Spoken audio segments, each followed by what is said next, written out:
a hot issue, and there have been some relaxation in rules from the teletherapy kind of the healthcare regulations, which we're not subject to, but the point is we're encouraged and have to use technology now.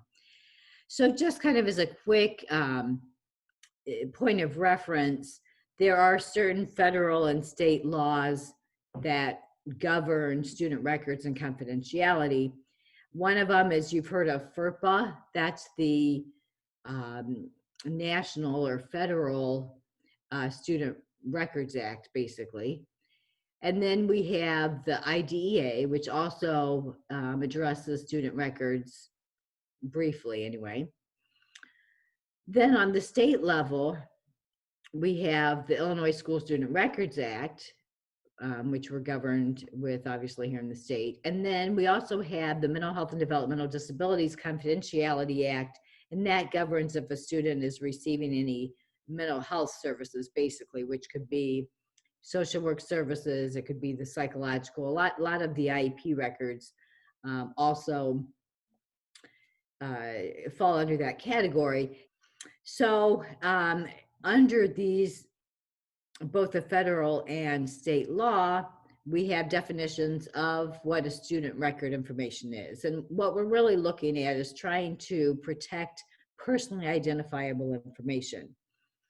And there are some exceptions to what's not personally identifiable, like directory information that we'll talk about. But under FERPA, they define student records as any materials that contain information directly related to the student. And our state law, Illinois School Students Record Act, says that it's a writing or recorded information by which the student can be individually identified. And then the other component, besides the personally identifiable information, is that the record is maintained by the school district.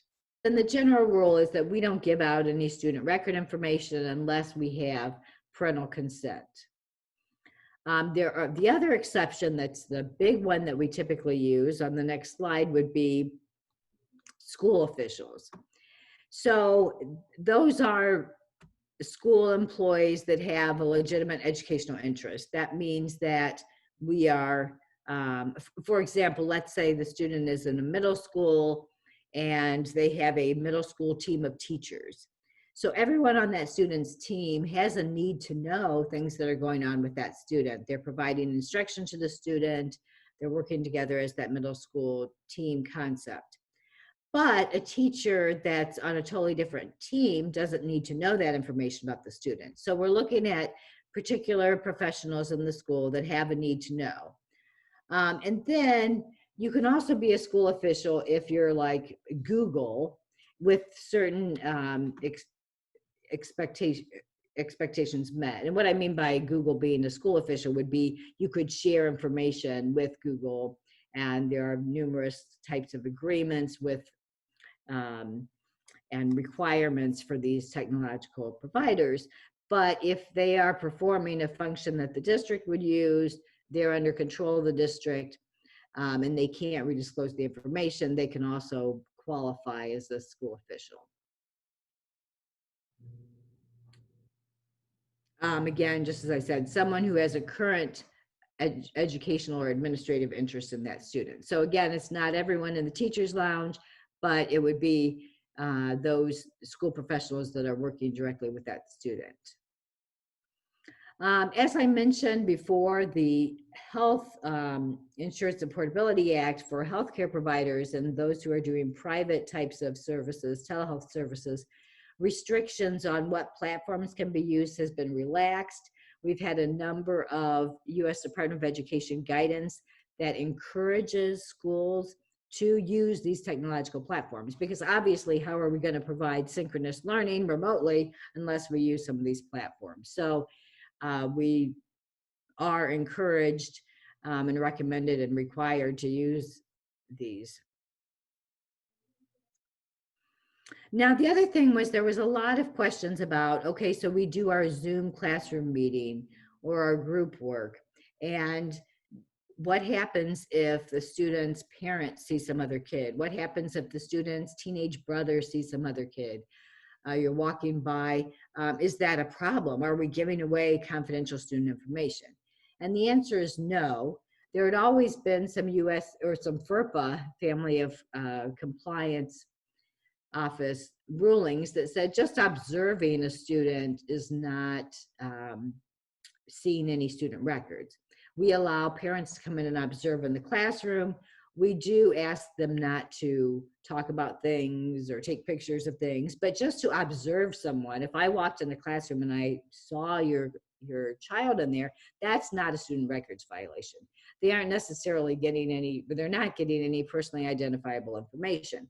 So the fact that I walk behind your Zoom screen and I see that Nicole has Snoopy in her bedroom, that's not, I have not gotten any great confidential information by observing Nicole on the screen.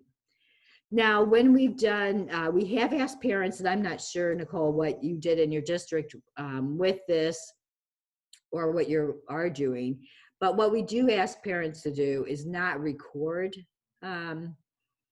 anything. And but I thought, but some districts were looking in the fall or in the last spring about having parents agree not to observe anything.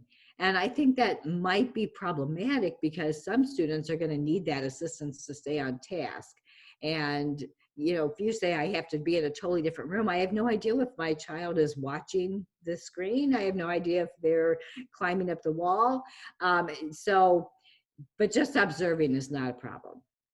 The other thing is that there's a directory information exception to student records. So things like the name. So if I walk past the screen and say, hey, Johnny, how are you doing today? Well, I haven't given away any personally identifiable information.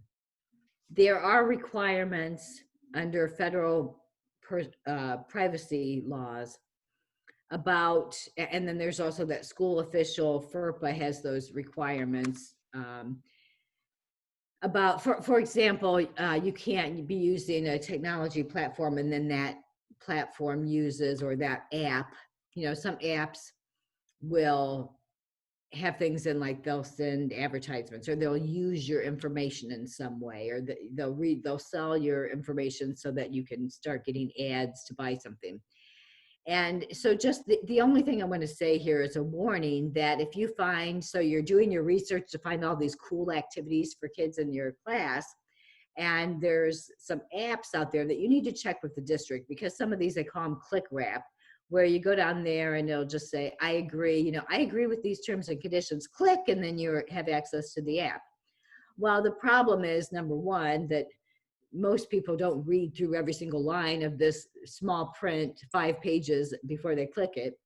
But secondly, there may be things in there that are contrary to these federal privacy acts. So what I recommend is that you have someone, if you want to use a particular app or online service or something for your students, that you check your technology department, whoever's the appropriate person, and make sure that it's a safe app for you to use. FERPA department did a webinar back in March or April of last year that gave a lot of this information with regard to student records and observations and using technological platforms. And they indicated, yes, you can take that information home. Again, it's just you just don't want to share that with family members and things like that. That are doing live stream classroom work, but they're also recording it, putting it on some secure site on their website or password protected, so that students could access that for some period of time afterwards as a reference point. So I did a math lesson with synchronous instruction, but boy, I'd really like to go back. And my parent doesn't know how to do this math because they call this new math, or if they were like me, they weren't competent in math in the first place, and they can't help me with this.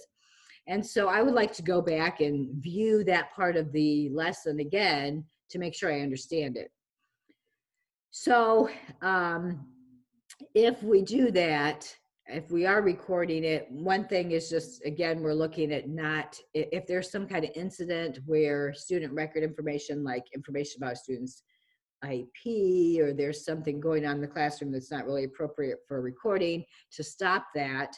That if we do recordings, then that when you do your password protection or your secure site, that the Family Compliance Office is saying that those recordings should only be available to kids that are in that classroom. So this is not put up for the general public. This is not put up for the entire school or the district. It would just be kids in that classroom. And it shouldn't be shared or recorded. Record only the instruction, and not if you have some time that's interactive afterwards, not recording that part, again, to try to keep the focus on the teacher and less on the students.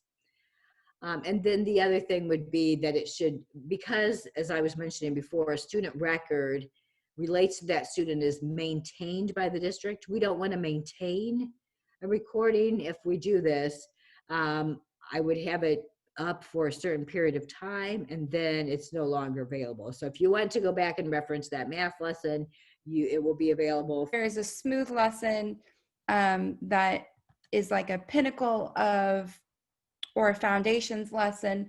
May we keep that up for a period of time for them to refer back to? Yes, and there's no guidance that says how long do you keep it up before it becomes maintained. But again, I don't have a specific number of days, but we're not going to keep it for years. Right.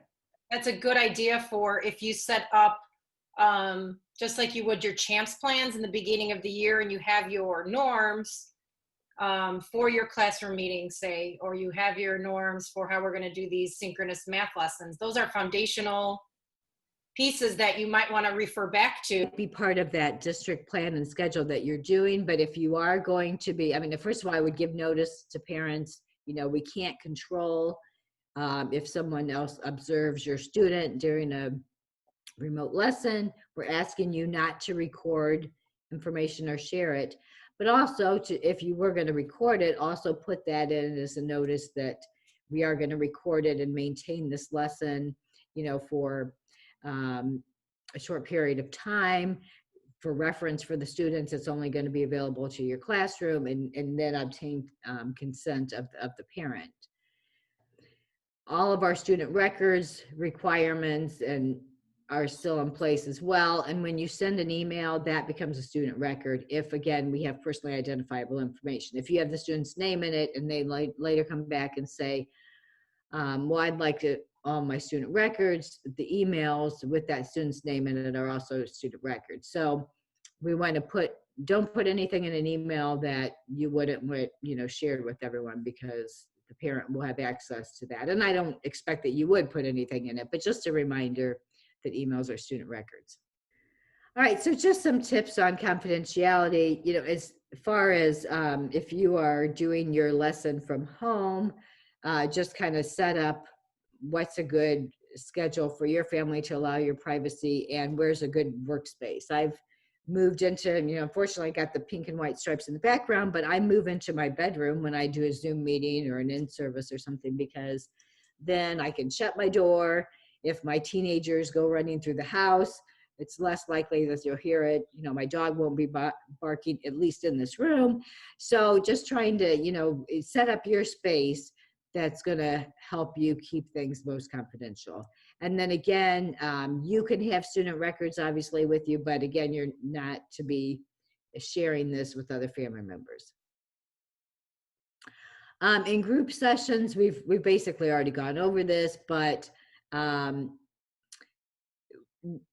we're trying to have parents not interfere with the lesson to the extent possible, understanding that small children, children with attentional needs, children who are going to be using those visual schedules or token economies that we talked about earlier with their parents, that it's really hard to guarantee or prevent a parent from being involved with the instruction. And we should just let parents know that you can't guarantee that no one's going to observe their student. Again, they shouldn't record it. And we're going to just be careful about what is revealed about a particular student during a group session. For individual sessions, This one, I would just determine what is private and comfortable for that student and what works with the family.